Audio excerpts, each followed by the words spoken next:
At Focus on Liberia, we discuss everything Liberia, from education to politics, arts and culture, entertainment, agriculture, history, religion, family, and technology. Focus on Liberia uncovers and showcases the best of Liberia and shows the world the truth about Liberia. We educate, elevate, and promote all things Liberia. We conduct interviews, panel discussions, debates, and more. Tune in to Focus on Liberia on Facebook and YouTube and be a part of the stories that make up the news. This is Focus on Liberia, and I am Dennis Jar. Hello, ladies and gentlemen, and welcome to Friday Night Debate on Focus on Liberia. My name is Dennis Jar, and we are broadcasting from Atlanta, Georgia. Tonight is a special night for Friday Night Debate because I want us to have a family side kind of family conversation. I want us to discuss something, so we have altered a little bit what we're going to be debating tonight. I want us to have a conversation about the vitriol, the malice, and animosity in the name of politics in our Liberian community, especially during this electionary year. What do I mean? How we talk to one another, how we lie on each other, how we fight, how we keep grudges. And when you ask, they say that politics. Sometimes you'll see someone would defame a character or talk so bad about somebody because they are not supporting that particular person politically. If I am supporting this political person or a presidential candidate or a political leader, he or she is like Jesus.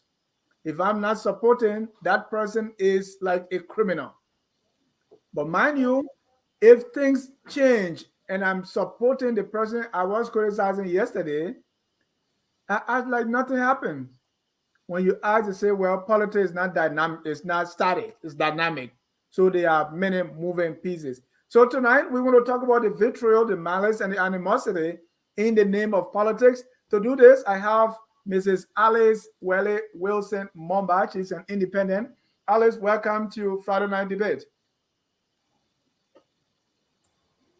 Thank you, Dennis. It's always a pleasure being here. Let me also welcome Mr. Jerome Gateman, an unabashed and unapologetic sedition. Welcome, Mr. Gateman, to this discussion. Thank you very much. It's an honor to be here. Interesting topic. I'll tell you, it was like a buffet today. I know it was very hard for you to pick a particular topic. You could close your eyes and pick other one, but this one that you picked actually picked my interest, and I'm glad to be here to discuss it. Thank you. Let me also welcome a career journalist and chair of the Tiawan Gonglo Strategic Media Committee, Mr. Gerald Gibson Gerald. Mr. Gerald, welcome to Friday Night Debate. Thank you. Thank you very much, Mr. Jar, and I'm happy to always be here, provocative topic, and I think we're going to do justice to the topic somehow. We want to welcome all our viewers from across the globe. This is Focus on Liberia, and I want others, as we're going to open the phone lines very soon so that people will join. And in fact, if you really want to be on the panel tonight to discuss this face to face, please drop me a line. I'll send you the link. Let's discuss this. What is causing this, and how can this be stopped, or how can we minimize this kind of thing? And I'll give you a few examples. Number one, I want to start with the first one here. Something happened yesterday on social media, and the internet is on fire because of what happened. A fellow fellow platform on a fellow sister platform, they were discussing certain things that went, became giving some graphic details that some people heard that and they cringed and say, what is going on? I want to look at three different areas, right? We've seen people that when you are not supporting a particular politician, for example, take Mr. Alexander Benedict Cummings, for example. Those who don't support Cummings, what do they say? Obvious, bad stuff they say about him. There was a fellow, Mr. I still remember he was on the show and he admitted, Obed. He said there are rumors about the sexual orientation of Alexander Cummings came from me, and that guy said it. So if you are not supporting Cummings, you say all kinds of things about him, including what you believe his sexual orientation is. If you are not supporting Bwaka, you talk about his health, you talk about pacemaker, you do all kinds of things, his age, and just denigrate. If you are not supporting George Weah, you talk about he's molesting people, he sodomized the boys, he did this and he did that, and the list goes on, right? Interesting thing about it is if that same person who was talking about Bwaka or Cummings with such a vitriol language, if that person crosses over, he or she behaves like nothing happened. It's politics as usual. Where does this come from? And this time, we don't even pick up the phone now and call anybody. If we find that something you disagree with, what you do, you go live, or you pay some shameless person online who has no moral and can say anything about anybody without any repercussion. As a result, platforms that encourage garbage, gossip, they are packed with people. And we have to compete with them, right? So all these things going on. That's what I call it the vitriol, the malice, and the animosity in the name of politics. Because anytime we say this, they say, man, that politics. That's politics. So what is responsible for all this? And let me give you some examples. Mr. Henry Pastor Pedro Costa, was saying all kinds of things about Joseph Newman Bwaka. The next time, he was the other side.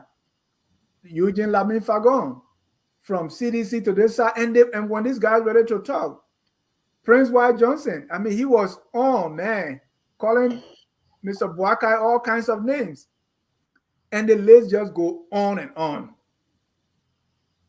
What's going on? Yesterday was kind of a combination of everything that we've seen so far. And what happens also is if the person we support is being maligned, denigrated, insulted, we are kind of acquiesced to that.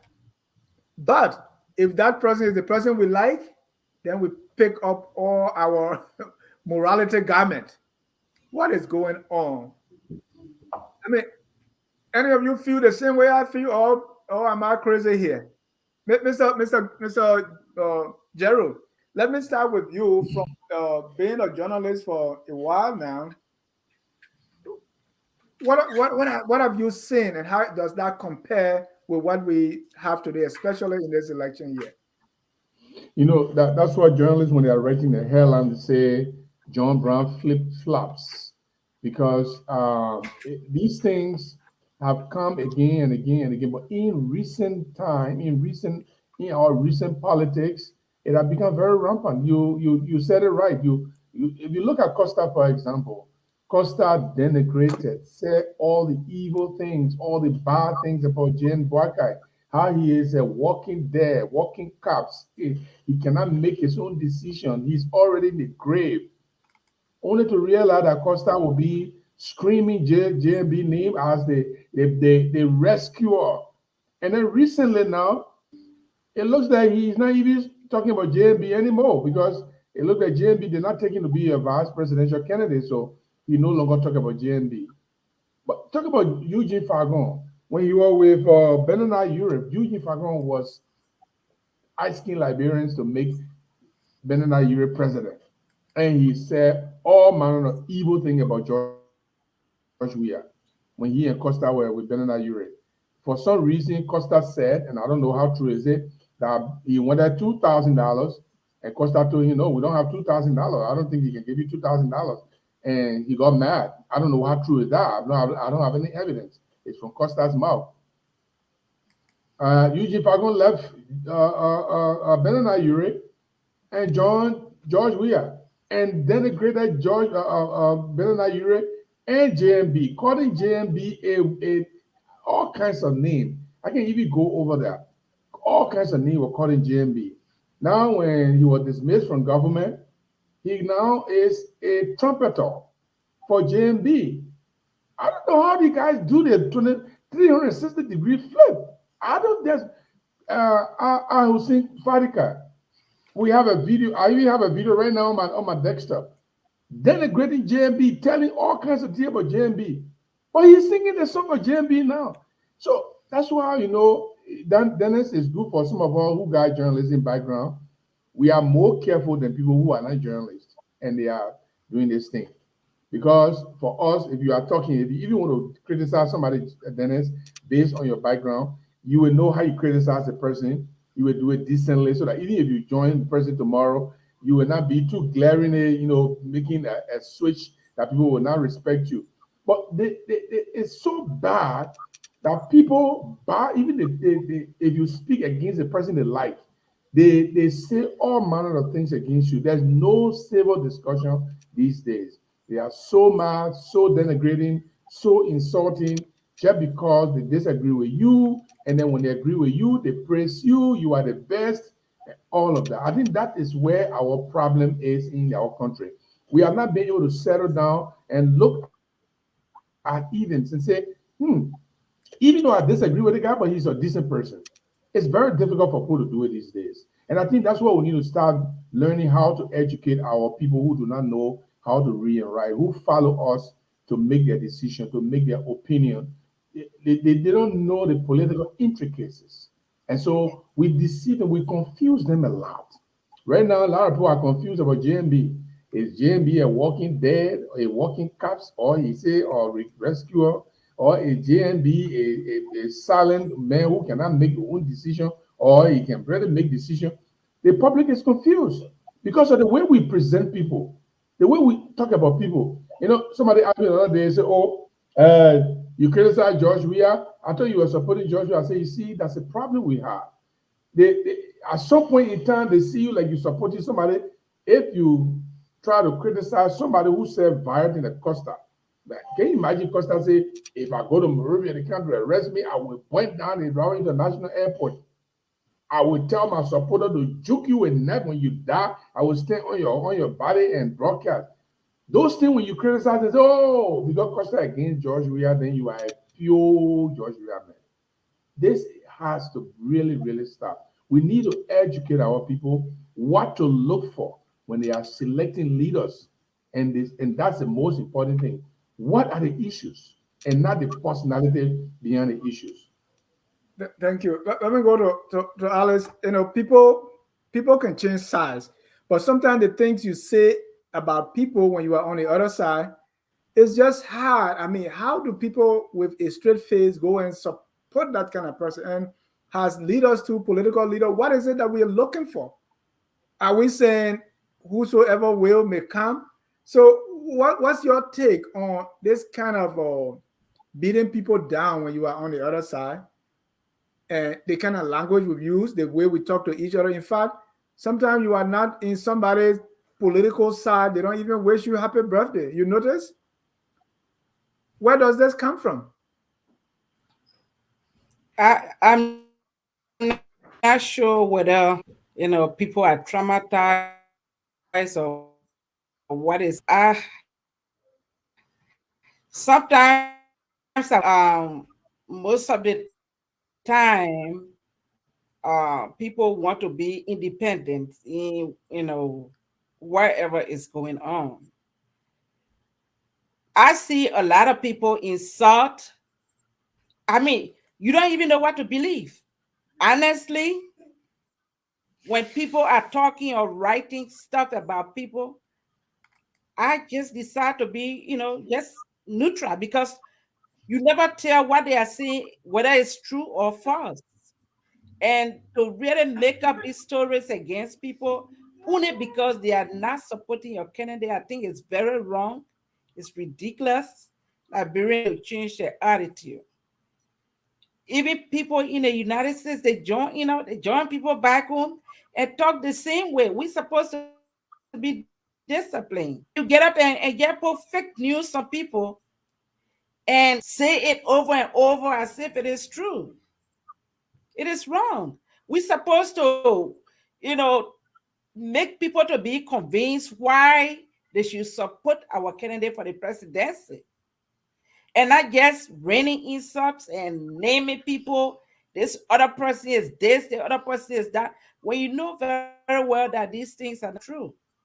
So at the end of the day, the message that's supposed to reach to the voting bloc, it get lost in between the cursing and the misinformation, outright lies. So those who are supposed to do the voting, they just go and vote for whoever they want because they don't know the differences between the candidates that these people are talking about. Because they're not discussing the issue. They're attacking personality, they're muddying other people's characters. It's just so terrible. We need to stop this behavior. And talking about what's going on now on the internet is, when you see people acting, is it because of Liberians that they brought this Facebook? Everybody on Facebook just talking nonsense, pure nonsense. I think it's time that we make a change so that people will know the issues they are voting upon and the individuals that they want to vote for, as opposed to just raining insults and sharing information that is just not true. Thank you, Mr. Gaiman. Do we also hold these political leaders responsible? Because if we don't disown people that are using these kind of languages, if we don't call them out, if we don't hold them accountable, sometimes when you're in your favor, then you say, oh man, Gaiman will always be Gaiman. Are these leaders also responsible for this? Unmute yourself, please.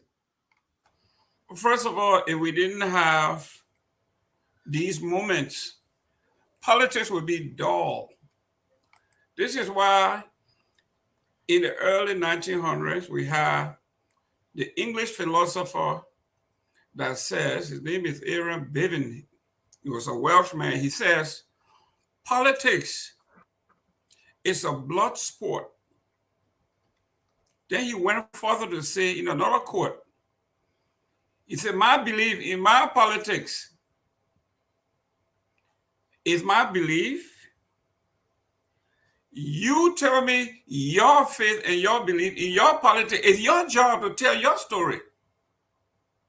It is not my job to tell that Gonglo is a good man and Cummings is a good man. That's your job to tell. My job here is to tell that George Weah is the best candidate that ever walked on the face of the earth. And if he's the best, that is the superlative. If he's the best, that means everybody else is below him. That's my job. You tell your story. Right. So we are saying here, doing the politics, even in the United States, I'm a Republican. I remember when we put forth Trump, the early days of the campaign. Guess what the Democrats did?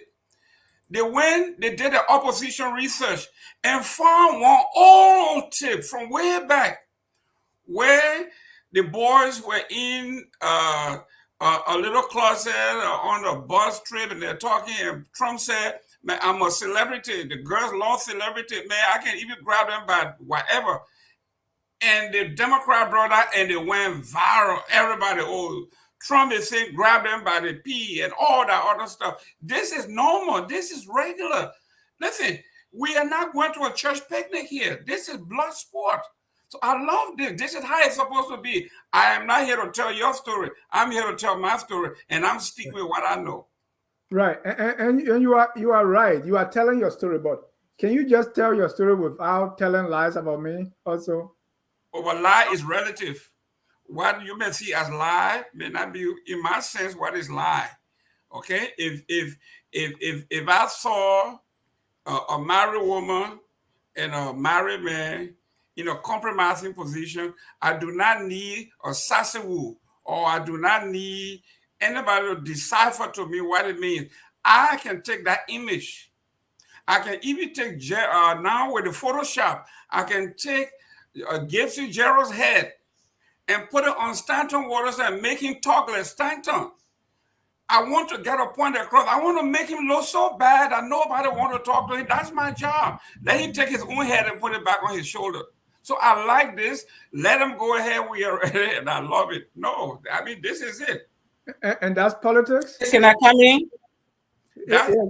That's politics. I remember we did the same thing to Bill Clinton and Monica Lewinsky, and we thought he was going to resign, and he beat that. That's why we do. That's why they do too. Opposition research. Dennis. That's what it's about. Yeah, go ahead, Alex. Okay, so what he's explaining, okay, these are facts. All right. I'm not against people saying what is true. You can get some old tip as long as it was the guy that said it. That's a fair game. But if you made up story, if you take somebody's head and put it in another person for the sake of making a lie, that's terrible. You can't do that. That's not politics. All right, because the story you're trying to portray, especially in a community like Liberia, where people do not fact check, people up country do not fact check anything. When you say something, there's no way they're going to go do research to determine whether it's true or false. So you're confusing the people. You're making them to choose the wrong candidates based on lies, and that's my point.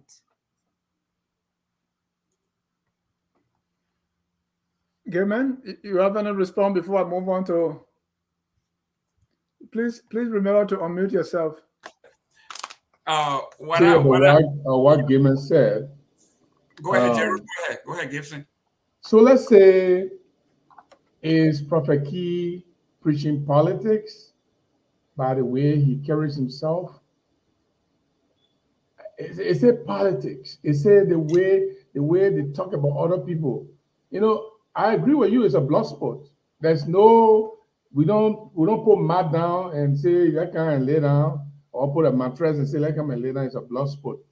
But the crux of the matter that Dennis is talking about the vitriol, the malice, the animosity, people who, I don't know if they really think about the way they talk about other people.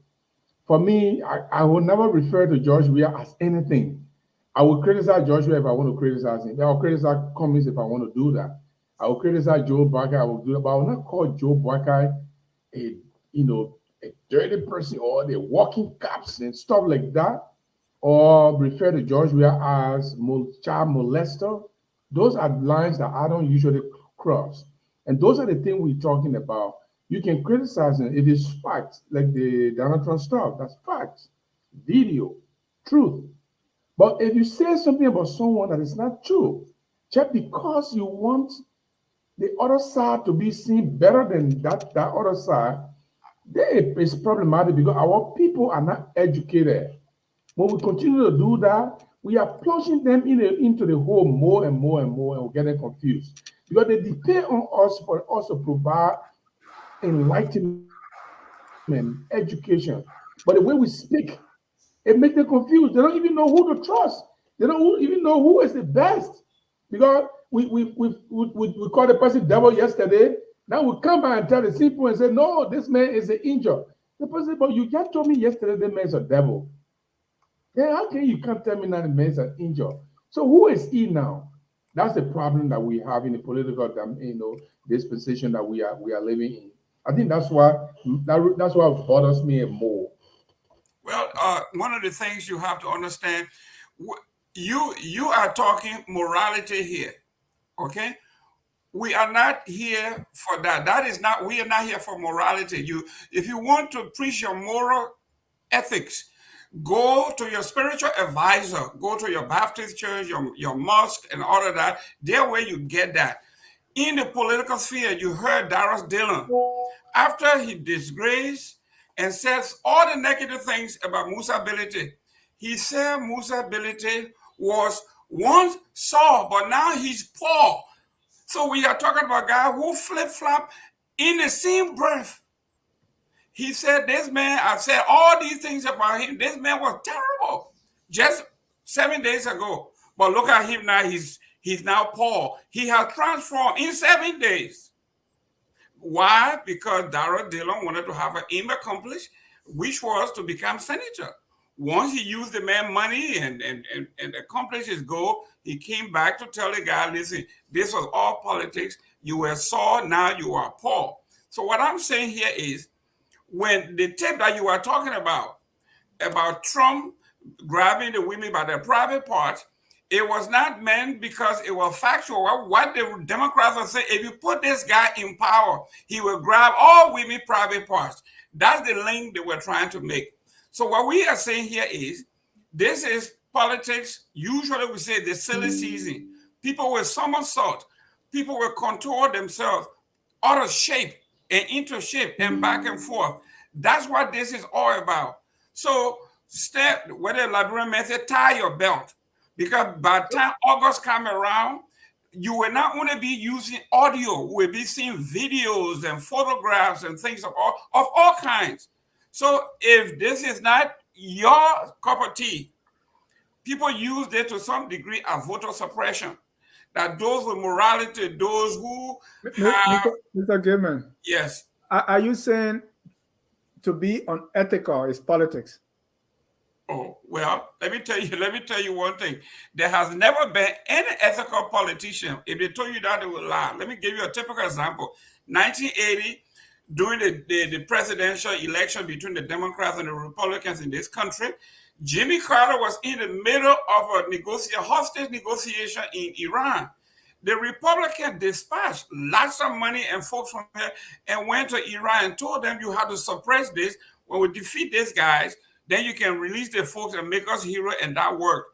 When the debate was going on, when Ronald Reagan was being inaugurated, while he was being inaugurated, they show the video of the hostages flying from Iran. So this is no play. This is serious stuff. So yes, my job here. That's fine. We're talking about making up stories. Of course, everything you're explaining is good, it's fair, but to bring a story that has no relationship with the person and just make it up because you want to damage the person's reputation is what we're talking about. Okay, what you explain is a strategy. It's a strategy, okay? But if for example, somebody just came and said, well, I saw Mr. Gilman killing somebody down the street and swear to God that they saw you, that's really, doesn't really make any sense. Because what you're trying to accomplish is you defaming somebody, you're trying to damage somebody or something that he did not do at all. Okay? So the examples you are giving don't really have relationship with, what we're discussing. All right. Let me welcome Mr. Jonathan Tayo Dolake. Jonathan, welcome back to Friday Night Debate. And Jonathan, by the way, is ANC CPP. Welcome, Mr. Dolake. Thank you so very kindly, and thanks to everyone on the platform once more again. Right. Tonight we are discussing the vitriol, the malice, the animosity in the name of politics. Jonathan, what have you seen so far? I mean, ANC particularly has been called out many times for saying stuff about Mr. Bwaka. People on the Bwaka side have been called out for saying stuff about Mr. Cummings. And it's like people will go at length to say stuff about the person who they don't support in the name of politics. Jerome was saying this is politics. What's your take? I don't think it is politics. I think it has just been irresponsible. I mean, lack of better words, because those who go after people in such a ballistic manner, especially on lies and misgivings, just demonstrate that they are unable to put forth a better argument. They are unable to prove their case, and so the best way that they can navigate their thoughts is to be sinister in motive, condescending, and just demonstrate everything of irresponsibility. Because I think there are too many issues affecting our country. I mean,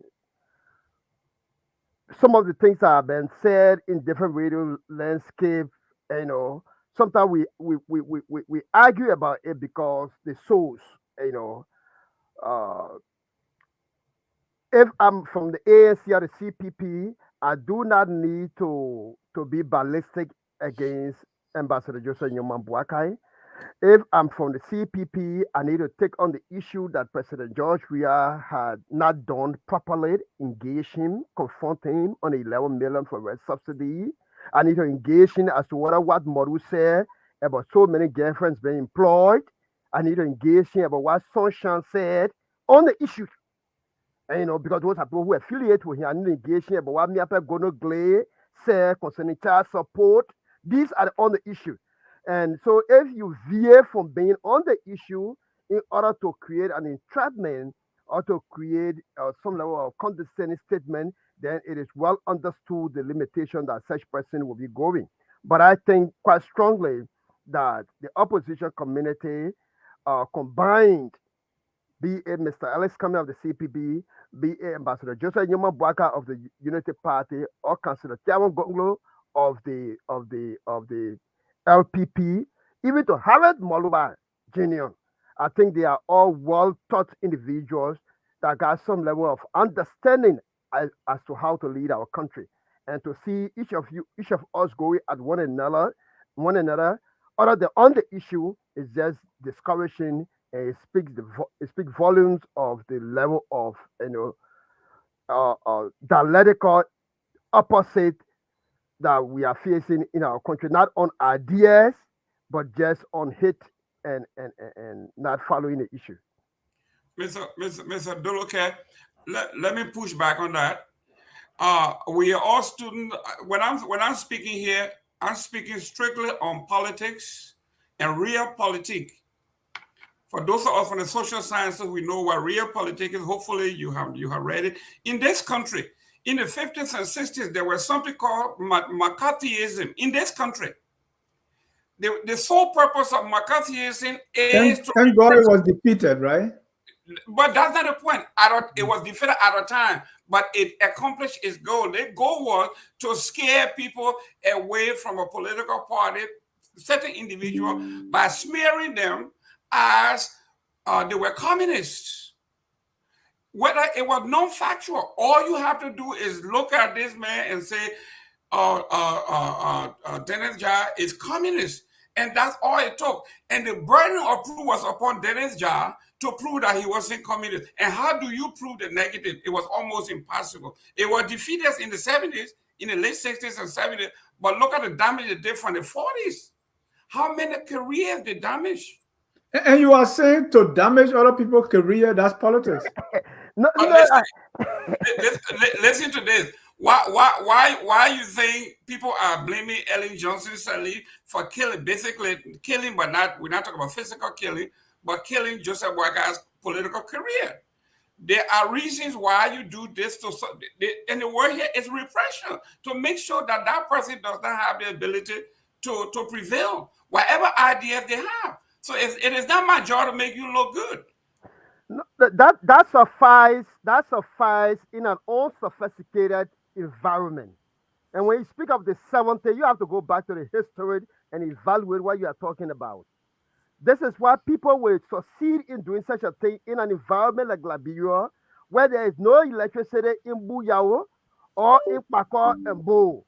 Because the people are not informed, so you use those misgivings to play on the gullibility of the people. It is a misrepresentation of what we envisage for Liberians to move forward. So to clinch on it as a strain, we are think that you don't have the moral rectitude to now start to condemn the issue of education, because you should be at a position of educating people than selling falsehood. This is the basic.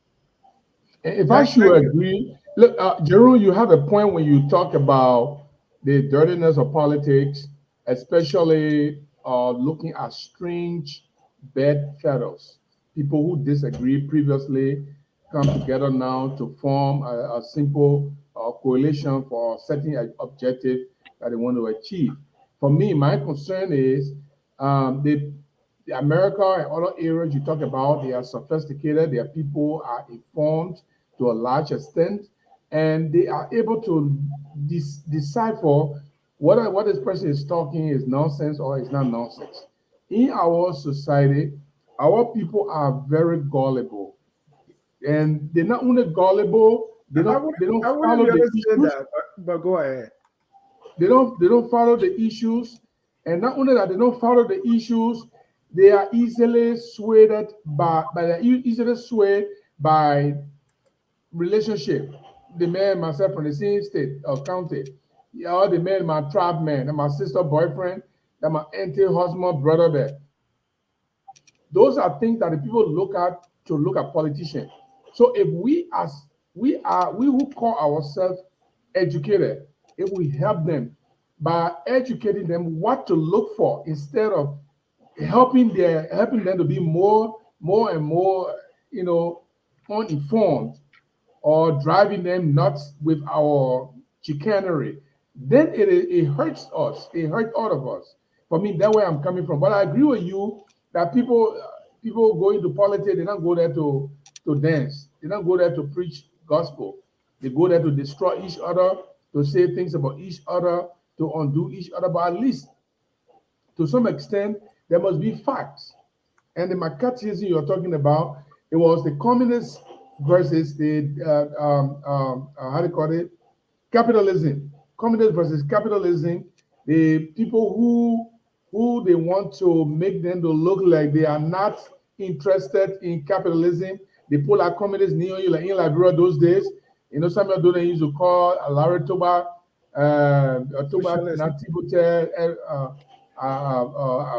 Pajibo, Ezekiel Pajibo, all of the people communists, we said they used to brand them as communists. And so they arrested some of them and put them in jail. And so they, at some point in time, they start to run away from their own identity. They don't want to be called communists anymore. They don't want to go to jail. I understand that. But to be honest, this thing that the brother is talking about, the vitriol, the way we talk about each other, it is not really helping us. I mean, we can criticize. I can criticize Jerome. I can say Jerome is not on the issues. I can discuss Jerome's problem on the issues. But when I start to accuse Jerome of, Jerome killed yesterday, and I know Jerome didn't kill. I mean, and at the end of the day, then I come back. And I say, Jerome is the best man. You go for Jerome, you get the best man. I don't know how the people do that 360-degree flip. I don't know how to do it. Thank you. Let me go to Alice. Let's quickly talk about how we can, if you believe this is bad, if for Jerome wanted to continue, and I get his point. But if you believe this is not good for our politics, how do we stop it? Do we hold political leaders accountable? Because we see that yes, who support them, say these things and they tolerate it because it benefits them politically. Definitely. They know majority of the people are not informed, they are illiterate. And so those people that they are following, the politicians that the people are following, most of them like that. It benefits them. So if for instance, they had a young guy in their group that is always insulting opposition politicians and making falsehood and just creating misinformation, they do discuss those things. When they see the person posting, they will call the person, oh, I guess how you posted. Yeah, you did great.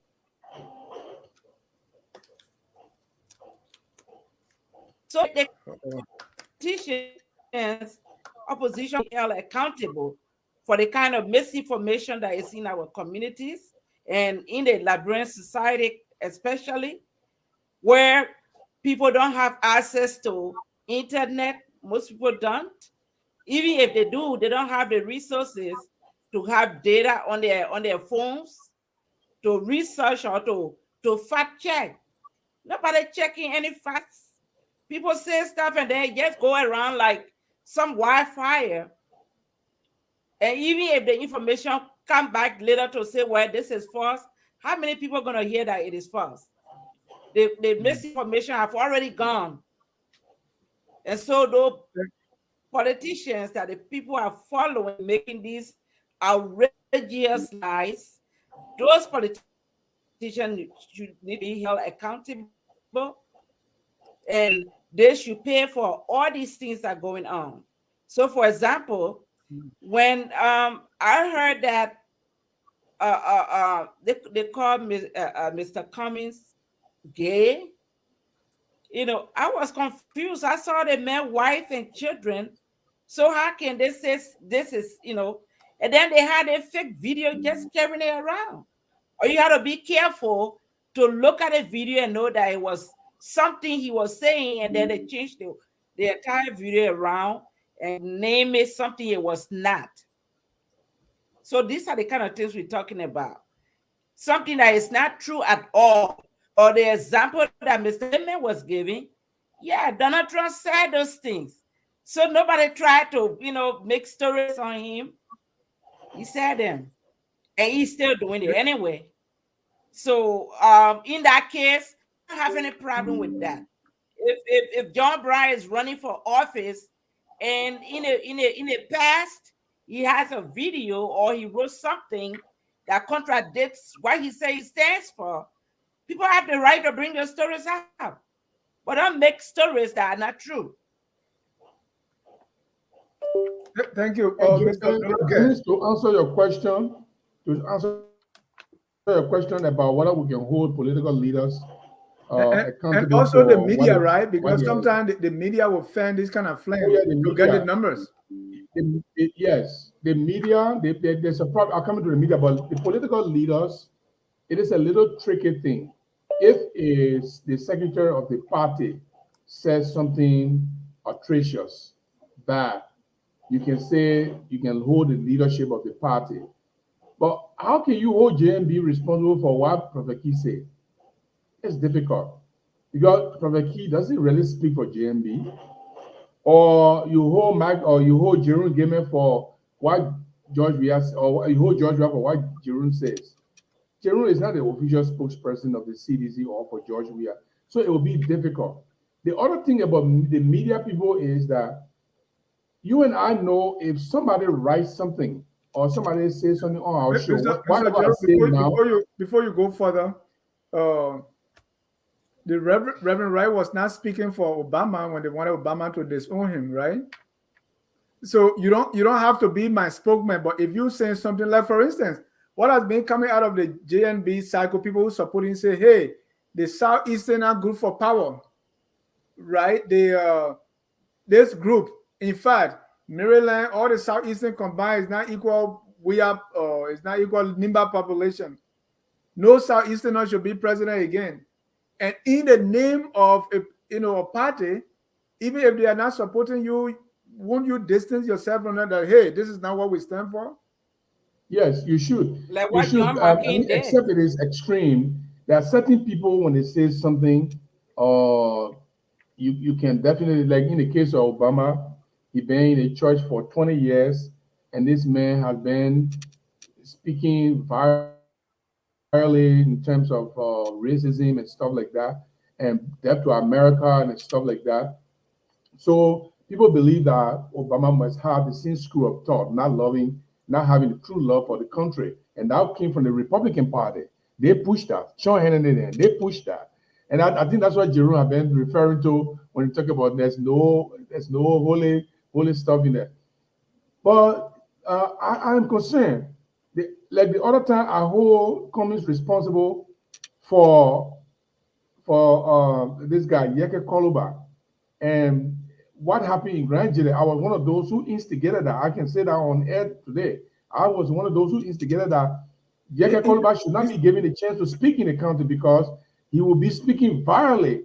And people like that, they're not supposed to go close to Cummings because this man does not represent a decency of politics.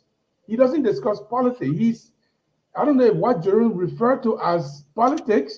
I think he can speak to that. But if Yeke politics is what we're going to be calling politics, then we are in for a rude awakening because our country will be going down the slope and people will just eviscerate each other at the end of the day. I don't know if Jerome can speak to that. People like Yeke Koluba.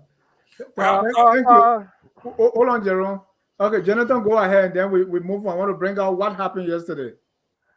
What is quite interesting about this, uh, bad verbiages that people go about, trying to bring other people down. It plays two roles. One, that if you are believed to be insignificant, the way to go about it is to attack the person who is believed to be significant, and by that you will make yourself significant. That is just irrational too, by the way. But other people do it without counting on the facts. I listened to Mr. Jeru.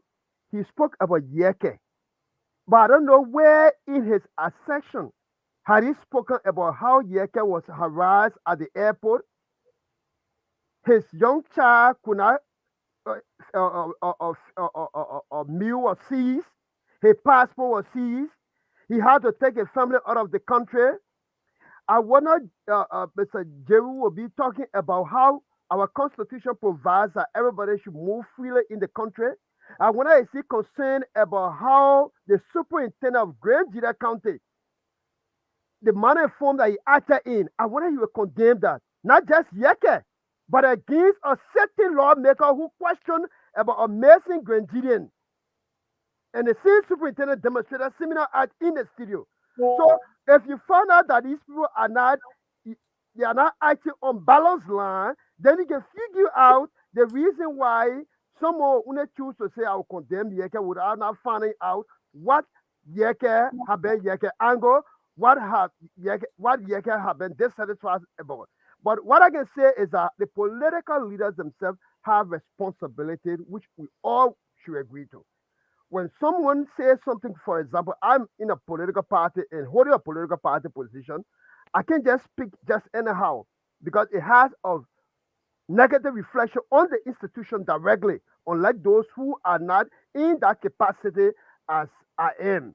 So I will agree with you, but we have to know the root cause of why an individual will be taking certain action. The manner and form Yeke was treated in repeatedly and harassed, I think that is what has gotten him overboard. Is it right? I will not think that I can do the same thing, but at the same time, we must be able to do a matching principle. Why you can do the same thing?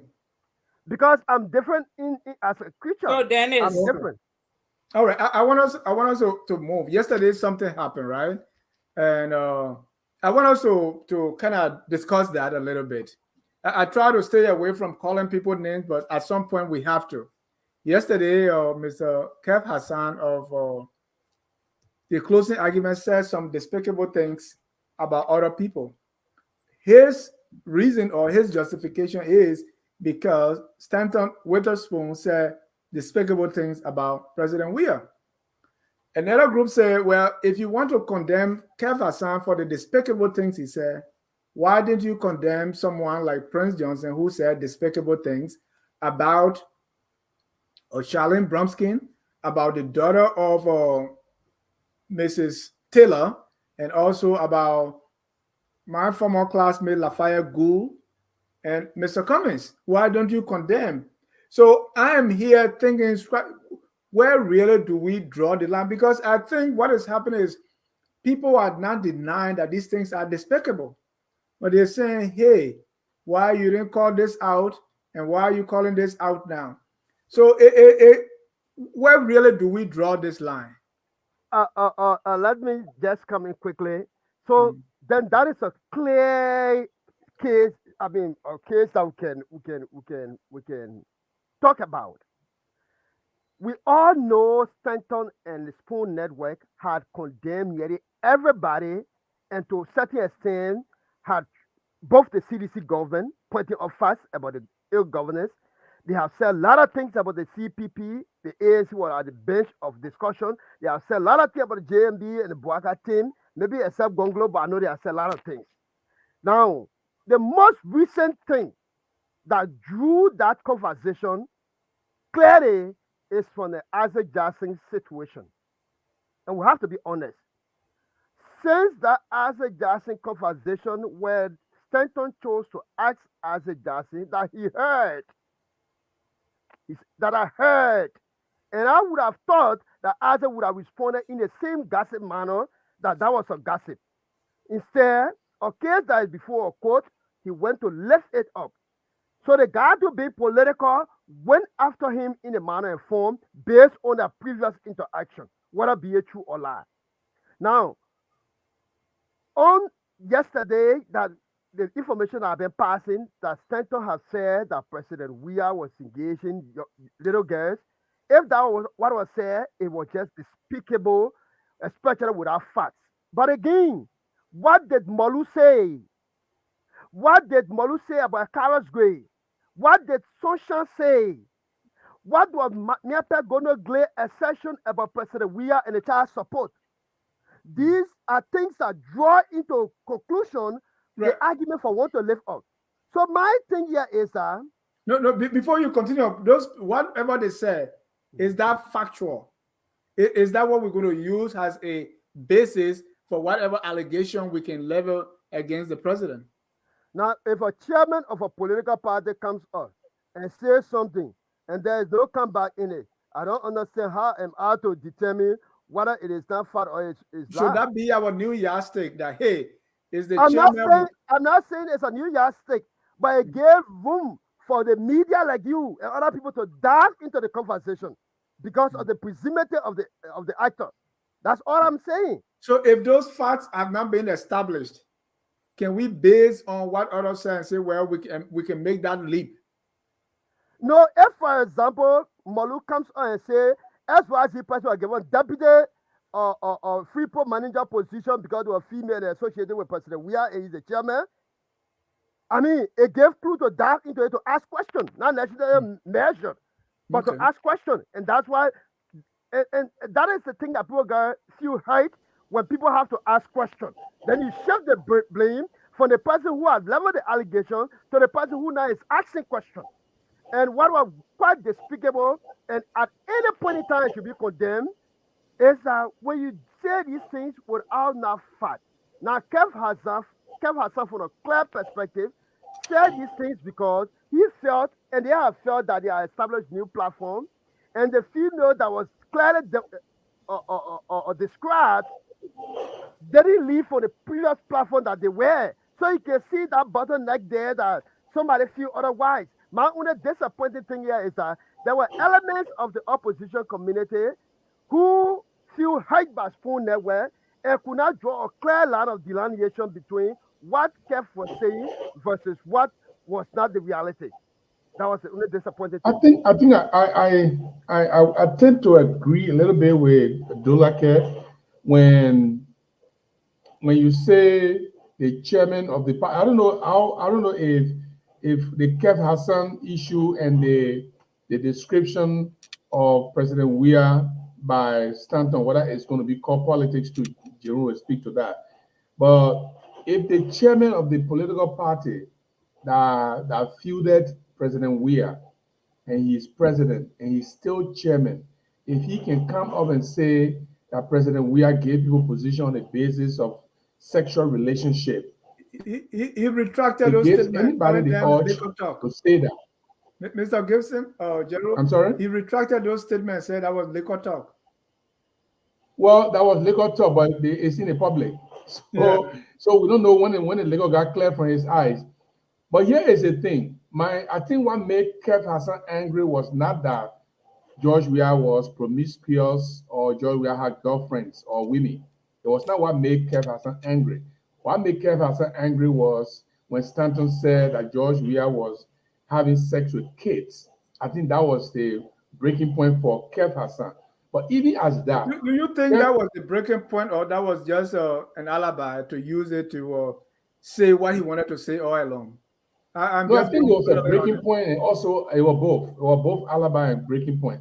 My problem is two things. I don't think I can refer to President Weah as having sex with kids. I don't think I can say that. I can disagree with him all I want. I can say any manner of things I want to say that I believe are true, but I'm not going to say President Weah is having sex with kids. Okay? That's Stanton's own version. And also my misgiving about Kev Hassan would have said, Stanton, what's about you? You have girlfriend all over the place. You say you go out with kids too. He could say that. But you can't sacrifice another person. You can't fry another person just because you want to get a stance on. Now, Dr. Richardson became a victim in the process because Dr. Richardson had nothing to do with what he and Kev Hassan, or me, not yet, what Stanton and Kev Hassan were talking about. So Dr. Richardson had become a victim. I would have said, look, Stanton, who are you? How about you? I know you have kids. You have sex with kids. 17-year-old, 18, 16 years old. You want to put your mouth on President Weah? You have plenty of girlfriends, got 2 girlfriends, 3, 5 girlfriends, and you married. I could have said all of that. But for me to say you have sex with somebody who has nothing to do with you and myself, it means I put that woman in a predicament. It is not a good politics in my view. And I think that vendetta that was exercised. In fact, I would tell Kev Hassan, he should apologize to this woman. Whether he do it now or he do it later, like Jeru said, he must wait until election is over. Whether he do it later, but you cannot put Dr. Richardson between you and Stanton. In this case, Stanton is a winner, and Dr. Richardson is a victim, and that's not good politics. And to speak to you, Doloke, about this guy, Jacob Koluba.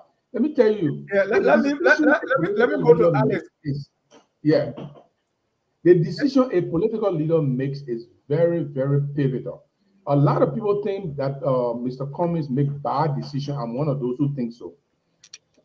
First of all, I disagree for Cummings to join the CPP. If you watch all my videos, I spoke against it.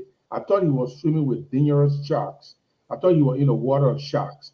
He'll stay there. However, being there, he made some bad decisions. Even with being with Musa Belete was not a smart decision to decide to join in alliance with Belete. Belete LP is nowhere. He's not going anywhere. Mr. Gero, let's have that different discussion. I don't want us to. Okay. Let me leave that. Let me go to Alice on what happened yesterday, because Alice, I think. I don't even want to play the video to repeat this, because that was very hard to watch. After I watched it for the show, and that was hard to do. But this we started with, is this politics or is that not politics, right? A lot of this going around, people are accusing and people are doing this, doing that, right? So let's look at what happened. Kev is saying, hey, this is the reason. In fact, did you condemn XYZ when it happened?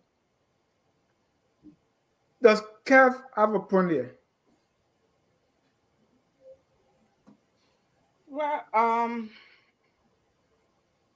I didn't look at a video yesterday. I briefly saw it today, but I don't think it's a good politics, because the that was brought in the picture was not part of the discussion that was going on. And that's the video we talk about, right? People want to call names, to make their point, right, because they are maybe mad with somebody. So bringing somebody in who has nothing to do with the debate or whatever feud that is going on between you and another person, I think it's wrong. But I can't say much because I don't know to what extent this video is, whatever he said is credible. I don't know him. And I can't just say much, So it's not come out to refute the whole story. So I'll just keep it at that until I hear other versions of those that are involved. Maybe but even if it were true, would that be the place? And would there be anything that warrant that kind of language and that kind of thing? Wouldn't it leave with adult?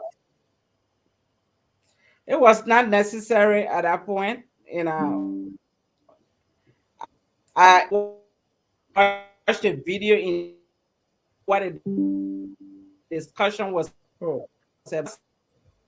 So I can't say to that much because I don't know what discussions they were having. No, that's fair. Let me go to Mr. Gaiman, who Kev said he was coming in defense of President Weah, whom you support very well. And so tell me about, Unapologetically. right. It's unabashed. So these things, where do we draw the line? Because people say, hey, what's about this person? What's about that? What's about that? Does that give anyone any justification? Listen, this is the hypocrisy that we talk about in politics. You see, Mr. Doloke has serious problem even making the connection. He's talking about the chair of the political party talking about adults, okay, having sexual relationship exchange for job. Those are things, even if it were true, is between adults. We are talking about pedophilia here. This man is saying that the president is sleeping with children. The reason some of us are not upset because we know it's part of the game is because I have been part of that. I remember the Republican telling the world that Hillary Clinton was drinking children's blood in Washington, D.C. on a piece of pallet. This is what happened. It is normal. Is it true that the Democrats and the Hillary Clinton, they are either killing children and drinking their blood in Washington, D.C. at the pilot? That would never happen. There's no fact to it, but it was meant to achieve a goal. So now let's go back to the president being accused. If what the argument here is the morality issue. If you are going to preach, like the folks say in Liberia, hey, if you're going to preach equity, you better come with clean hands. So if you are going to talk to this president about sleeping with a lot of women, look at what you have in your lap. She happens to have been a collateral damage in politics. That's what we call political collateral damage. You are in an affair, and our president, that's correct. Our Jerome Gaiman knows Kev.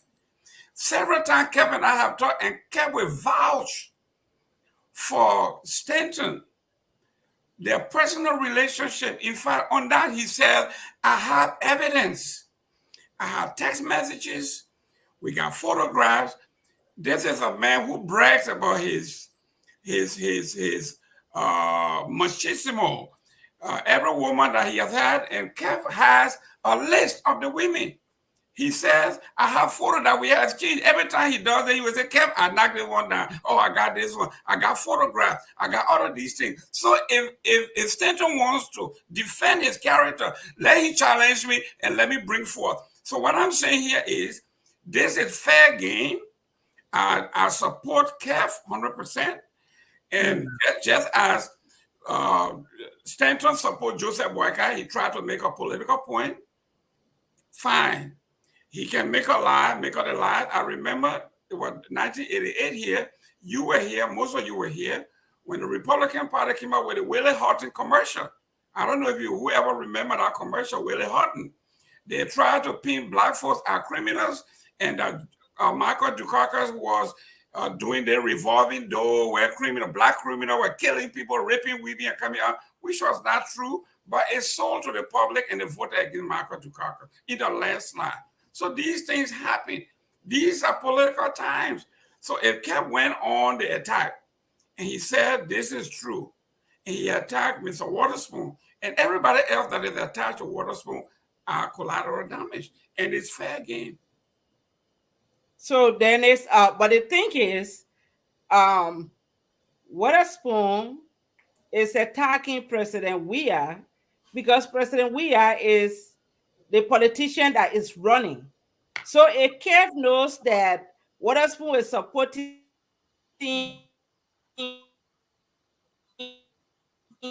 Oh, your audio is bad, Alice. Okay. How they ran out of data. Alice, your audio is bad. I still have data. Okay, German, I gotta saying, run. I'm driving to go to Fargo. I want to leave you guys, but I just want to make my last comment and I leave. If he attacked President Weah, okay. If he attacked President Weah, why could he Kev attack VP Boakai? Because this is the person that Stanton Waterspoon is supporting as well. Why he had to come to Stanton, who is not running for any office? but says this is how it works. He didn't want to attack President Weah. He said the president and the government, I mean, everybody else that work in that government, they are all sleeping with children.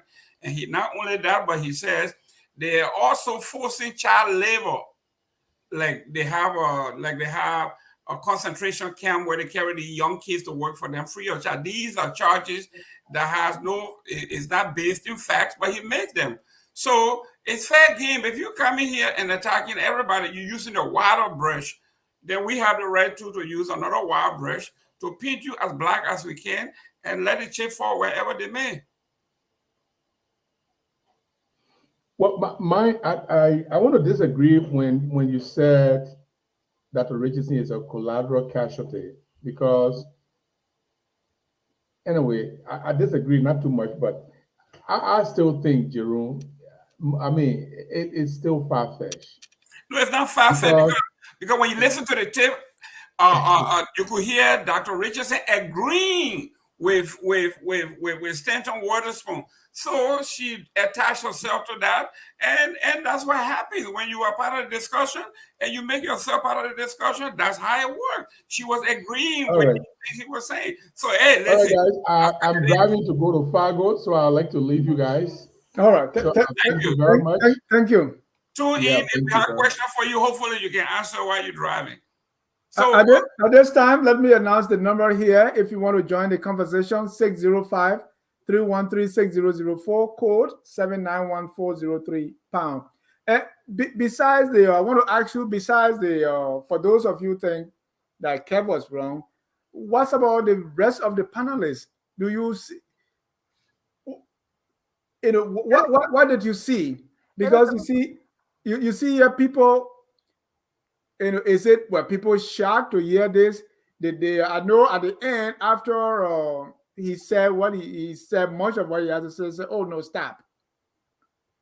Will you also hold the rest of the panelists accountable, or will you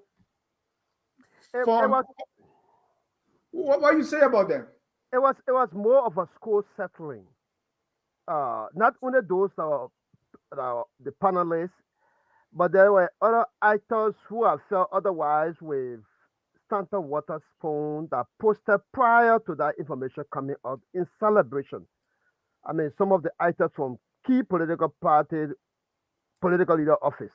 That in itself demonstrated clearly that it was a school settling. It was well meditated, well calculated. There was a background conversation that was held aggressively, and that is why it went the way it went. But what I see in it is that it was a blackmail.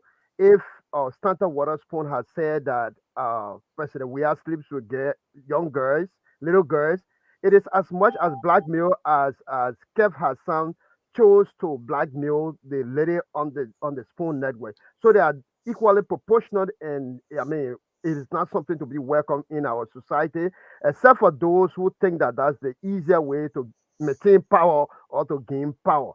I think it was irresponsible again.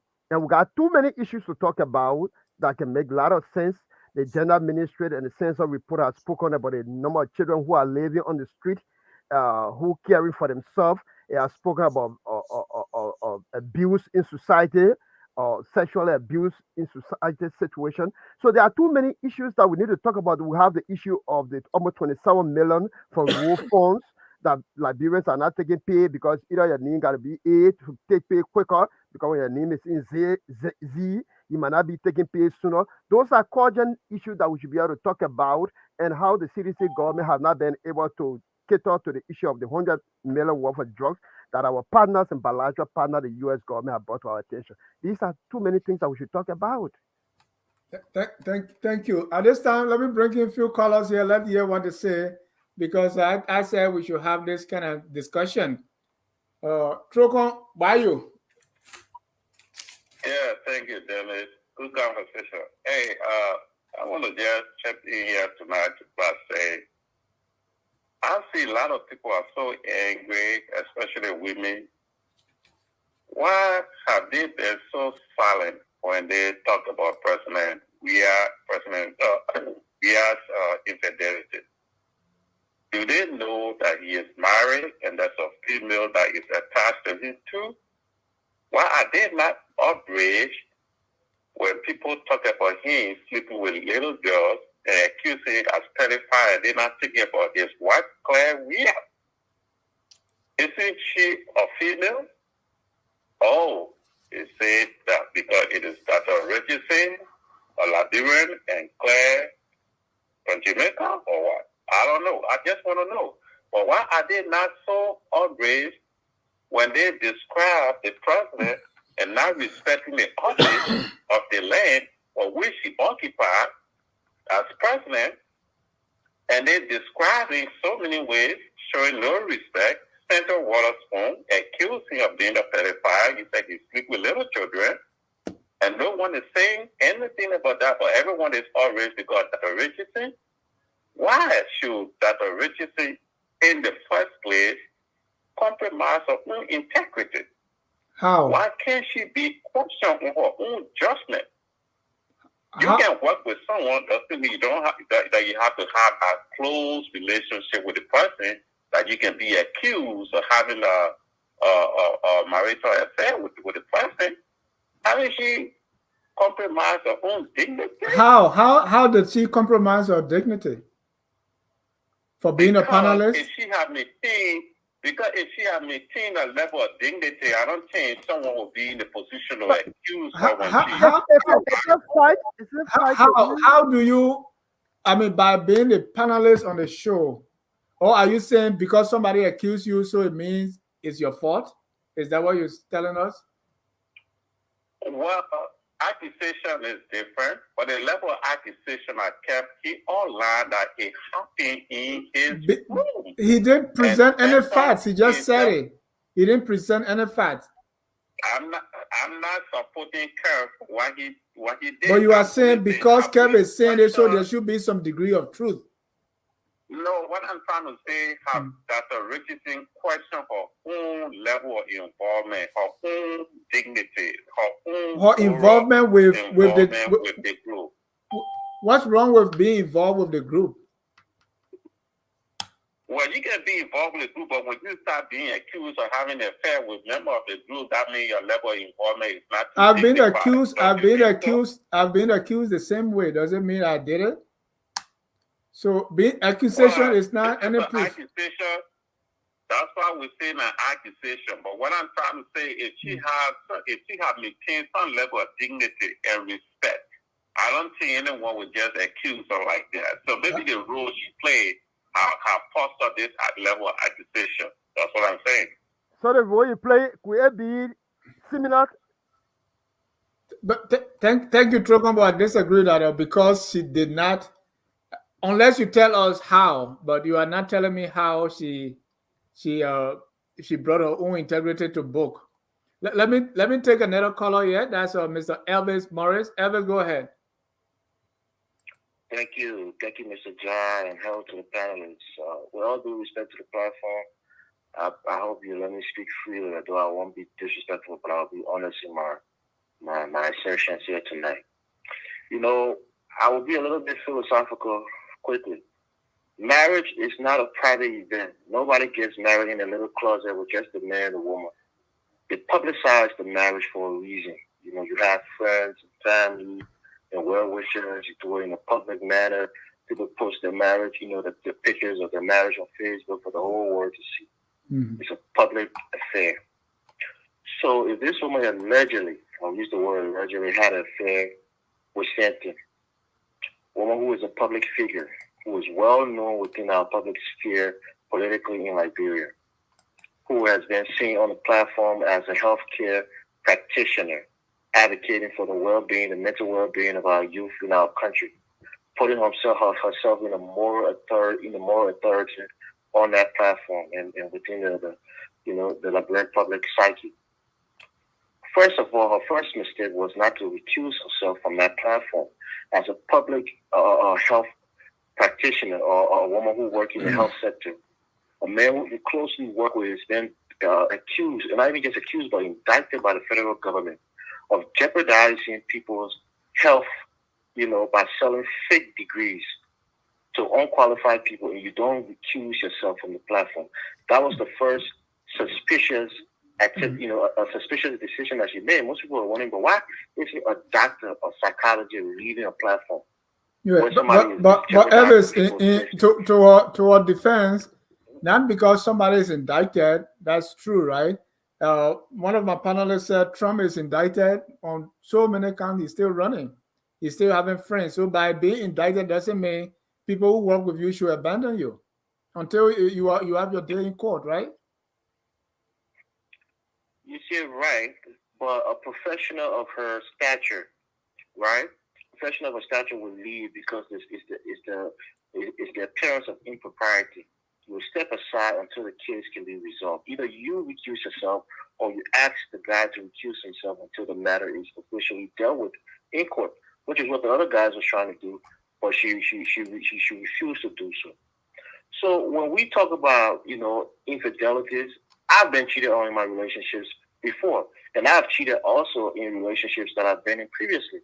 So infidelity is not something that is despicable, as you said it, Mr. John, on the show. It's not despicable. It happens. It's a sin against ourselves, a sin against God for those of us who are Christian. No, I'm saying what Kev said, what was being said was despicable. He didn't describe any. Yeah, he didn't describe any kind of intimate details. He said that this is what happened. He didn't say any curse word, any coarse, language. He didn't use any of that, so it wasn't despicable. These are things that we as human beings we know it happens. Men and women sometimes have commit adultery, and sometimes they're named and shamed for it. So kept saying this is exposing her, but it's not out of the realm of. But he showed us no proof, right? So even if he has said this is what happened, these two people are in relationship, and this is my proof, but he went to describe details and calling people. No, you, Mr. Ja, on this platform. On this platform, I will hold you accountable tonight. Yeah. You were on this platform when you interviewed those guys, and there was innuendos that was being thrown in that interview that the Richardson and Stanton had something going on, and you pressed Timberlake George that day. You said, "Oh, what is this whole thing about that the Richardson say you guys are trying to blackmail her because there was the rumors going around?" No, I didn't talk about rumor. We didn't talk about affair. But I pressed them, why, right. Dr. Richardson was not with them, leaving and things like that. But go ahead, make your point. Let me not. Yeah, lastly, and we all knew that there was that rumor that was going around. That no, I didn't know of any rumor. Don't put me there. Okay, Mr. John. We watched the show. Okay, you didn't know, but we had watched the show. We had watched the show that day. We knew what was going on, and this has been on the radar for some time. So please, when we are talking about politics, women are equal to men. The same way people can accuse President Weah of sleeping with women, doing this, doing that, being a gay. People say, "Oh, Constantine, this man's a human being." But for those of us who love him, the same fire he can put in your belly when somebody say what they say about Dr. Richardson, the same fire put in our belly. So nobody here is above the fray. Once you're in politics, everything is fair. So there's nothing wrong with what Kev said. I'm sure he can substantiate what he said, and let's leave it at that. She's a politician now, and politics is for the public to consume and partake in. I'll leave it there. Thank you. Thank you. Let me bring on Mr. Aliyu Samba Kamara. Mr. Kamara, you're live. Yes. Thank you for having me, Daniel. Greetings to you guys, and special greeting goes to Mrs. Alice Moba. Special. When I mean special, I mean very special. But let me just say, the question you raised about this one thing that Prince Johnson said in passing, which he never meant actually, about power not being good for people from the Southeast.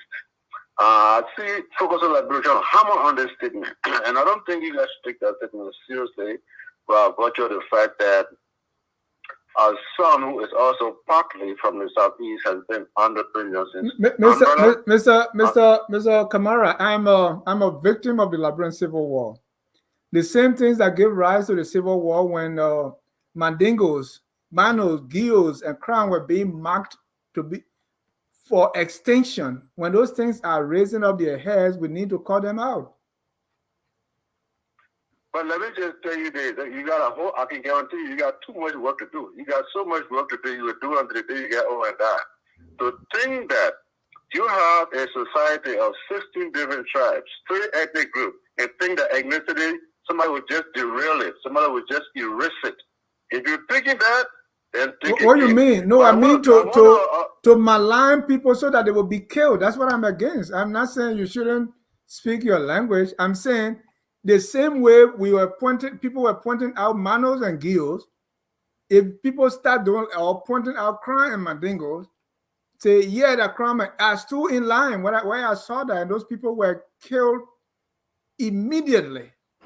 So when people are trying to point at other people and say, hey, this tribe, this group, this region is not good for Liberia, that's a dog whistle for, and Prince Johnson was part of the war, so I don't take that lightly. And I'm going to continue to hammer that. Go ahead. I think you are exaggerating. No, I think you are exaggerating. When you are bitten by a snake, even worm, you scare. Don't play with me. No, I'm not playing with you. I'm serious. I'm very serious. You are exaggerating. Let me tell you why you are exaggerating here. Go to your point quickly. But that's what I'm making now. Okay. These are political times. No way. That's how it was political time when the Congos, America, Liberia, well, say, well, these are the people responsible for everything that have gone wrong. So let's kill them and get rid of them. That was politics. Dennis, you keep bringing more different subjects. Because I don't want that. That continues to destroy our country. Let me just tell you this. In fact, you haven't seen worse yet. You haven't seen worse. Come to On Point on Sunday and watch what Ali is going to do. But let me just tell you this. Look, Dennis Jah, the issue of tribalism will exist, will forever exist, but the statement that Prince Johnson made, and you look at Prince Johnson and know that he has Jeremiah Count under his umbrella, knowing that Jeremiah Count is also from your area. Do you really take Prince Johnson seriously about that statement? No. You look at not everything somebody says you go by. Look at their action. Jeremiah Count is literally his son, pretty much. So, and he's a global man, global mono man, and a global geo man. So why would you think that when Prince Johnson says something that you really mean? And let me just tell you something about this whole war thing. Aliyu, you have 30 seconds. Yeah, but wait. It was bad for that war to have come in the first place, but that war coming was an eye-opener. I can guarantee you, everybody has shown each other what they're made of. The Gio and Mana people went after Madengo people, and if you go to Nimba County, ask them when the Madengo people entered there, what happened. So people have learned. They know that if you go after one tribe, that tribe is going to come back as well.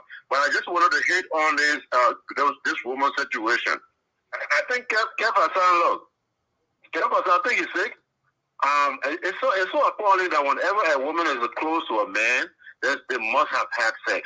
For some reason, they have to have sex. You know, they kind of narrow way of thinking. People got to get rid of it.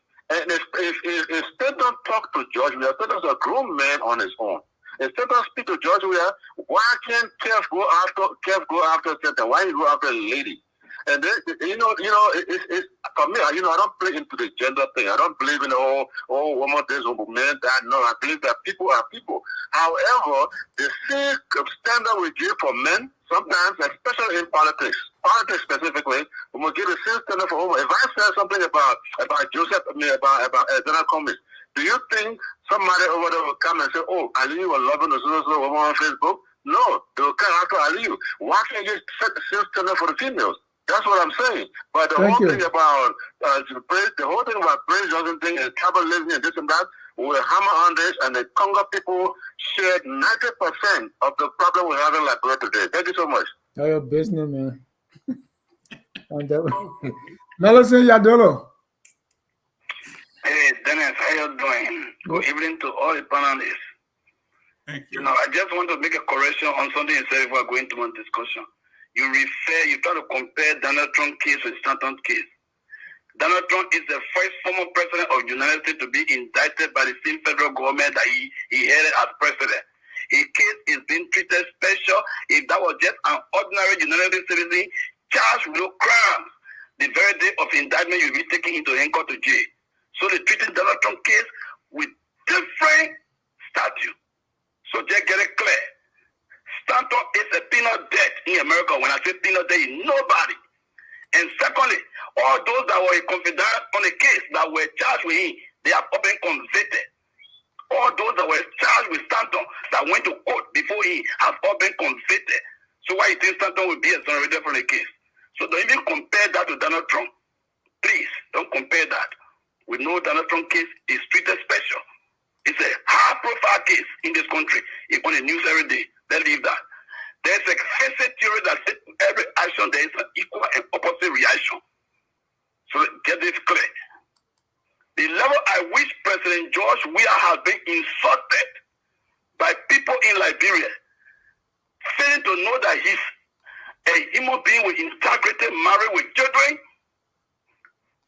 Every day people insult George Weah, the opposition community take it as just happiness, clap their hand and congratulate the person who says it. Is that the way we're supposed to live in Liberia? Is that normal? Everything Kev said yesterday, he said, I have proof, text messages from Stanton to me, with all the women he's been sleeping with. I can display it.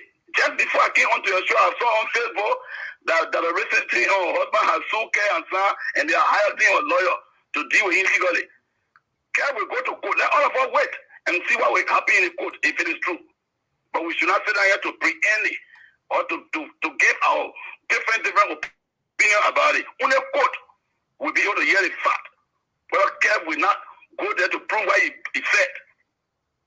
So that's just what I wanted to say. Thank you. Let me get my last caller for the night, Derek Paul. Mr. Paul, you live. Yeah, thank you. Yeah, thank you, Dennis. Thank you for taking my call. So first of all, I got a quick question for you, right? As a media institution, Dennis, when was the last time you called the Liberian government for particular information and you were furnished with that information? Call for particular information. Give an example. It's too hypothetical for me. No, because earlier in the program you said if something is not factual, they will go with the assertion, right? So my question to you now is, as a media institution, when was the last time you heard a story and you're trying to, to verify, and you called our Liberian government and they were able to give you that information? Well, yeah, at one point I called Mr. Smith-Toby when the president traveled. He didn't give me all the information I wanted, but he kind of gave me some. You mean when you say some, he gave you verbal information, he gave you hard copy information? No, he hard copy like proof. So I asked him, for instance, how many days the president been away, what he was there for, who he was meeting with, because Liberians were not clear as to where the president was at that time, and that the information I was looking for. Yeah, the reason I asked you that question because, again, our government is a kuku government, you know what I mean? We all know exactly what's going on. That's my first point. And in a court of law, we have physical evidence and we have circumstantial evidence. Mm-hmm. So we cannot get physical evidence from our government, so we'll go by the circumstantial evidence. We have heard multiple people on tape accusing the very men of sleeping with women to gain a position. So what are we supposed to do? That's the only evidence we have, so that's the only evidence we'll go with. That's my first point. My next point is this. Kevin's son will have to prove in court that, everything you said about this lady, you have to prove it in court. The defamation lawsuit, is not somebody say, like you said, the man said in text, she won't have sex, then you go to court and you think that will be the evidence for him to be exonerated. So Kev is dealing with a lot right now. You know what I mean? So, but again, the terminology Tintin, it just means small. I think I said, small we call bloodbird Tintin, So it just means small. The standard never said Joshua sleeping with underage women. Or underage girls. But he said Tintin, meaning smaller girl. That means if a woman is 20 years old, she's a young girl because he's in the 60s. You know what I mean? So, she may be a woman, but she's a young woman. That's why you're trying to say Tintin. Right? Mm-hmm. So he never accused George Weah of sleeping with underage girls. What are not Joey's evidence of that? But the terminology can mean the lady is younger. Okay, so the whole thing. I was in the interior. I didn't hear that. Oh yeah, okay. But anybody that know, that can mean little birds, meaning smaller some smaller person or whatsoever. But it doesn't mean the person is underage. You know. So but my last point is this, right? As far as this whole, political game, whether or not something is fair, or whatsoever the vitriol that you're talking about, I support Mr. Cummings, and I totally disagree with Donald Trump because that's part of the reason why, we are struggling. I'm still struggling, really. Mr. Cummings start going to place and answering all kinds of nonsense questions.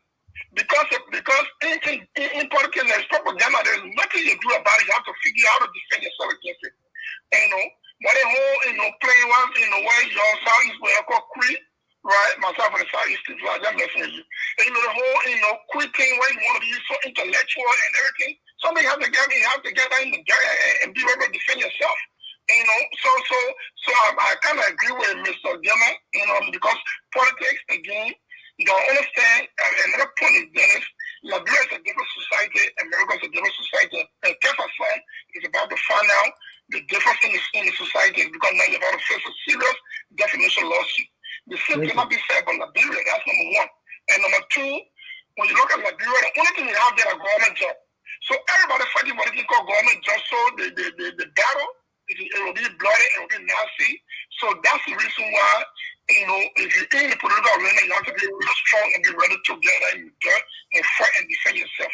But all in all, it's because they are two different societies.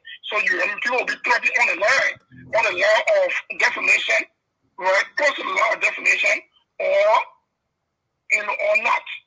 And because we don't have the standard of defamation in Liberia or Africa, that's the reason why people, can step over that line and don't face any consequences versus America, where if you can go so far before being sued for defamation. I think that's the difference between the two. Other than that, politics is a blood sport, and we ANC people we have to be strong, or else the people that like Ali just said, they are coming with everything. If you think they may not joking, they may not coming with Congress, they may not coming with something, should be president, they may not coming with gifts, they may not coming with everything they come with. So if we're not prepared for it, then we'll just talk about this and go fast somewhere, but it's what it is, but thanks for the opportunity. Thank you. And somebody corrected you, say you didn't say kaka, you said ten. Yeah, I said ten. Yeah, ten.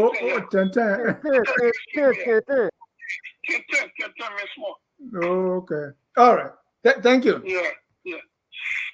Well, you heard from our callers. Let me get your responses. Let's start with Mr. Gaiman. Well, the callers have spoken. Well, like the young man said. Can you hear me? Yes, sir. Okay. If you are. Can you hear me? Yes, sir. Okay, we are talking about. There's a feedback. Yeah, you're listening to yourself. Yes, we are talking about. There's a feedback. Yeah, you're listening. Alex, go ahead. Alex, are you on? Yeah, I'm on. Well, response to our caller.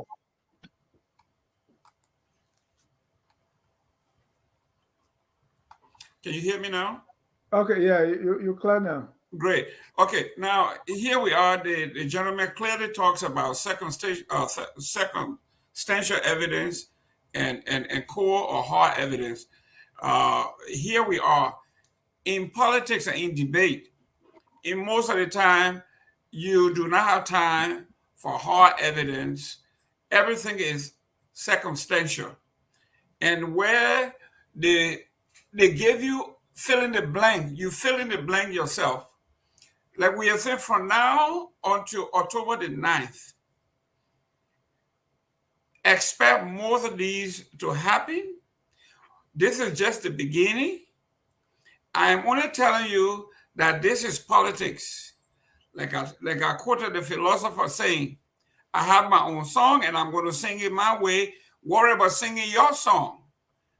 I'm singing my song, political song. And I want as many people to dance to that song as possible. Don't come and tell me well, in my language, that song doesn't sound right. It's not morally right. That is not your job. Your job is to sing if you can sing your song in manner, and and it's a hit. People will dance to it. If I'm singing my song in Bassa and it's a hit, let the people dance to it. But don't tell me that the song is a hit, but it's derogatory. Hey, this is politics.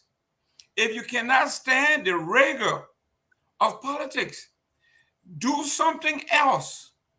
What I'm saying, what Kev did, anybody can stay here and say they're going to sue, and that's fine. Go sue Kev for $10 million. Let's see how you're going to collect. Suing anybody and getting a verdict is nothing. Collecting, is he worth $10 million? Can he give you $10 million? Where will you get a $10 million? Maybe you want a moral victory. That, as it may, Kev was on point. He did exactly what I would have done, just as a supporter of the Cummings camp was the one that turned me on to Prophet Keith. This is a woman, a registered nurse in New Jersey, called me and said, have you ever listened to Prophet Keith? I listened to Prophet Keith. I called her back. I said, are you kidding me? Are you comfortable with this kind of language as a woman? She said, as long as he cusses Joey man, I don't care. So this is what we are talking about. This is the politics. So what I'm saying here is, this time of the year, they will throw everything to find out what sticks. If you want to take it to court, more power to you, because then it even makes it even bigger. Now, this case is not going to get, this particular topic is not going to leave your headline, because now, if it is true that she has published on her website or social media that she has hired a lawyer and going to sue, now we have a talking point for on Sunday on my show, On Point. Now we are going to discuss the lawsuit.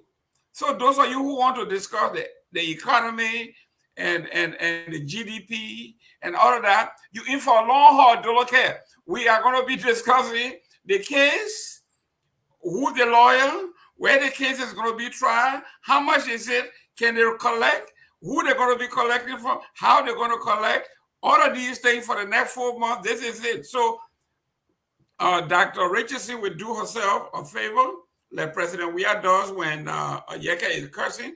Don't pay them any mind. Let this thing die in a few days. But if you continue by going to court and all of that, we were going to have a bonanza.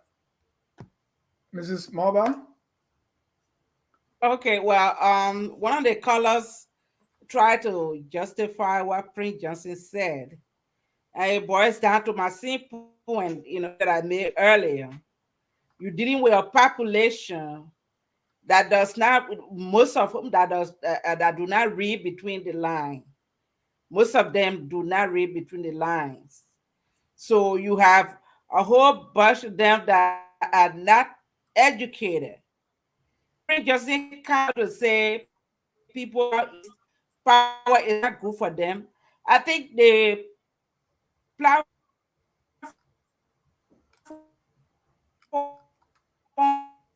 that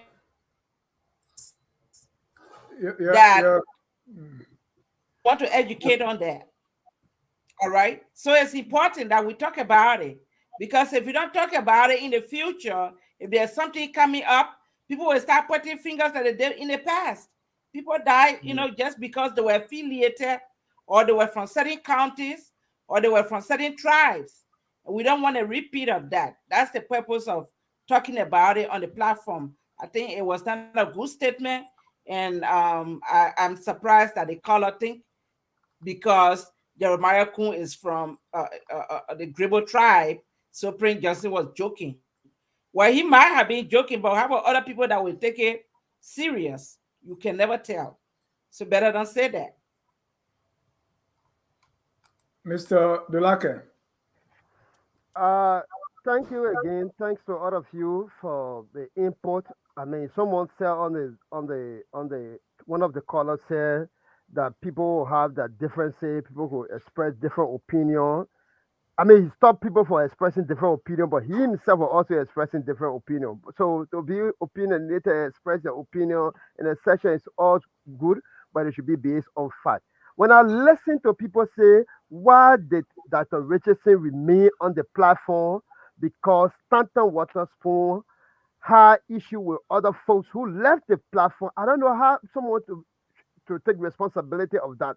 So should that be equated to maligning her character or blackmailing her? I don't think it's fair. I also heard someone say that Stanton case is different than Donald Trump. Of course, whatever nature you want to claim it to be, the fact of the matter is that America is one country of law. So for the fact that Stanton is ongoing query, I think Liberians should be happy that someone have been brought on a query.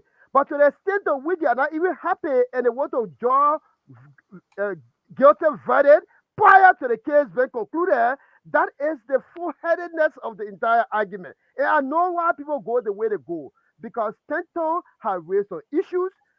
Some might not be based on fact, but he has been on the back of the government to a larger extent. And I would like to say, for someone to say, because Dr. Regency has a background in specific, and so if Stanton has recused himself of being a CEO, his participation that is not in violation of the American laws should now cause her to recuse herself. I think it is upside down, this argument. Lastly, I listened to the president of the Republic of Liberia.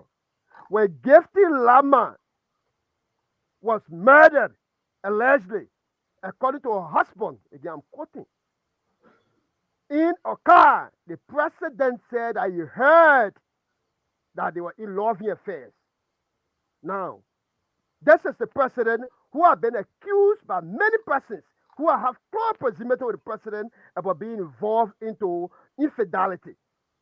As to whether it is true, but for the president to say that people who are professional people were involved according to his story as his first assertion, it demonstrates the level of low moral degradation in our society. This same president, lastly, when there were rampant killings going on, this president said that Liberia should have CCTV, even in the house that are in the Bay Area.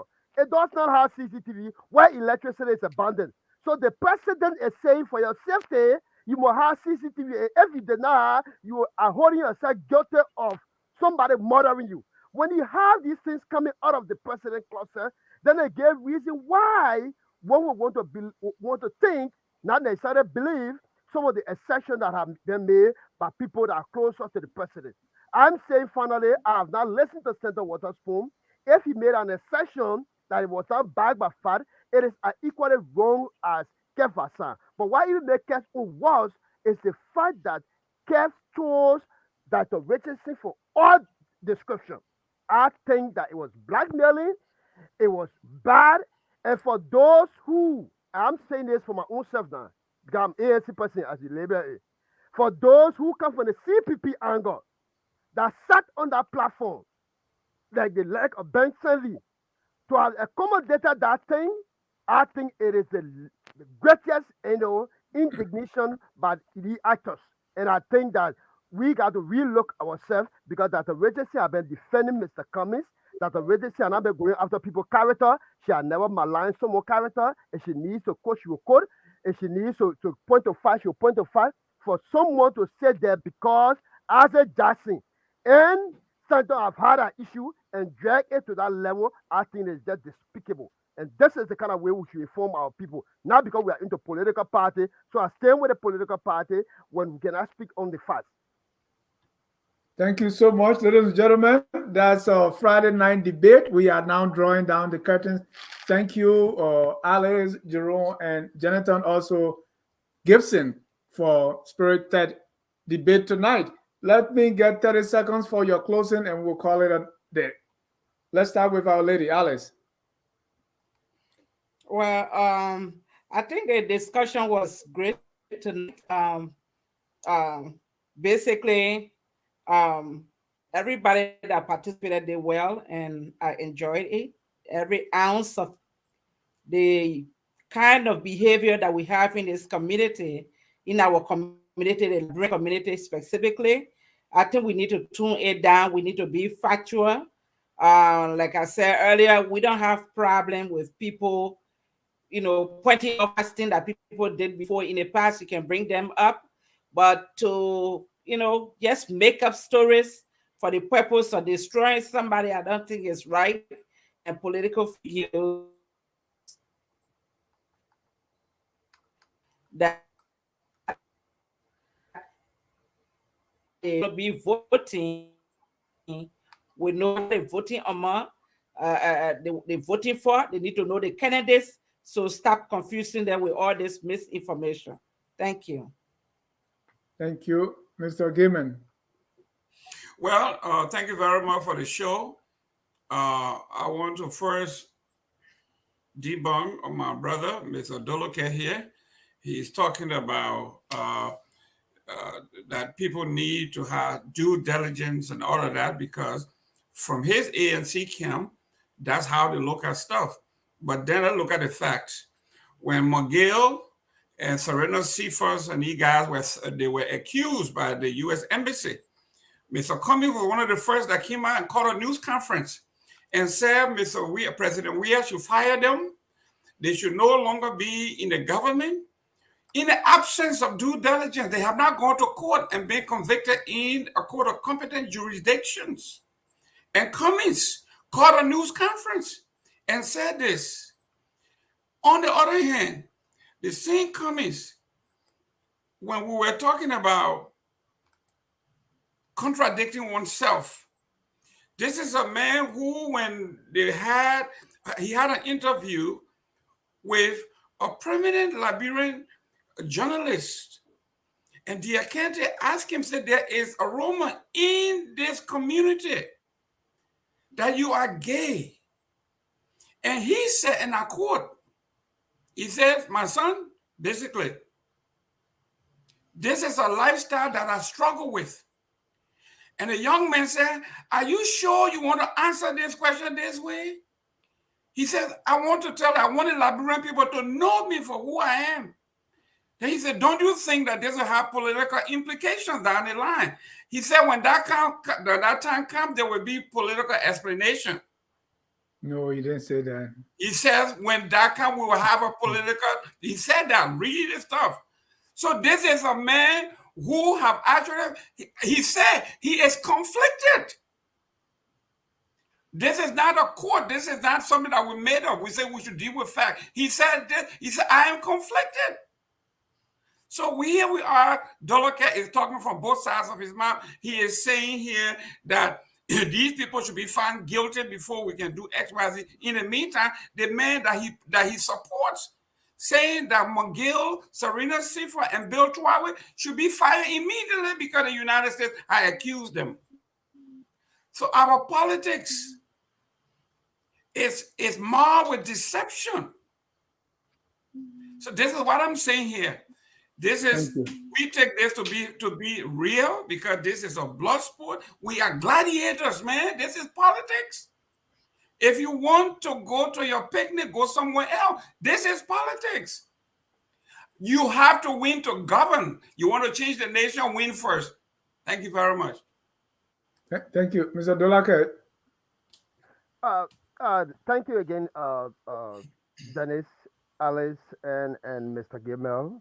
That's the beauty of democracy. But let me say that misinformation to a massive society, a society that is not well informed, especially like Liberia, is as equal as keeping Liberia poor and not informing the people uneducated of what is happening in our country. And those who are carrying it on, they are equally guilty for the problems that we have in our country. And if Mr. Gilmer is one, please accept that you are part of the problem of our country. On the issue of McGill, there's something called legality versus expediency. What is legal might not necessarily be expedient. If the United States of America, our bilateral partners, one who we believe that can produce sufficient facts far greater than us as Liberians or as a government, if they come up with an accession and the president takes no action, Mr. Cummings and others were saying that at least suspend them while the investigation is ongoing to show some level of courage on your part. Because by not doing that, it shows that you are one of the accomplices to the issue. Now you come on to talk about gay story and say because someone struggle with, look, if I struggle with certain things to understand it, it means that I just can phantom it. That's another interpretation. far better reaching interpretation. But what is even much more important is that obey in his own life confession. Many people who confess sometimes you encounter the Holy Spirit or sometimes from a different spiritual background. But this man never encountered anything, and he came to say, "This is my confession." How can this confession say? The story say gain preeminence. So if Mr. Cummings said that he struggled, it is clear. If I struggle with something to understand it, it means that it's just difficult for my comprehension. So I'm saying finally here that while it is true that we have dialectical opposite, will disagree, will be combative, we should do these things on the facts. Because this internet conversation, it cannot reach in certain, there's a whole district in Nima County that the two areas that network is. You must walk from one area to reach to the other area. So if you sell misgivings like this, Mr. Gilmer, it will not help our society. It will even harm you if you should maintain power or hold on to power. Because those who will be coming after you will even be much more greater than you. The history is there with President Doe and the PRC that came about the issue of redemption. You saw after the Congo people were killed, as it was said, you saw the aftermath. So if you just think you are benefiting because people are not educated and the society is not well informed, later it will hurt you. So the best leaders that should know how to inform people are people who should be fair, understanding, and truthful to the situation of our country. That's how our country will move forward. Thank you so much, Mr. Delaka. Thank you, Alice, and thank you, Jerome. On this note, I want to also thank our viewers, those who are watching now, even those who will watch later. Always focus on Liberia is the place to be. Have a good night, and God bless you as we end with our song that says, "We are all Liberians." We are Liberians. Liberia is our home. Liberian people.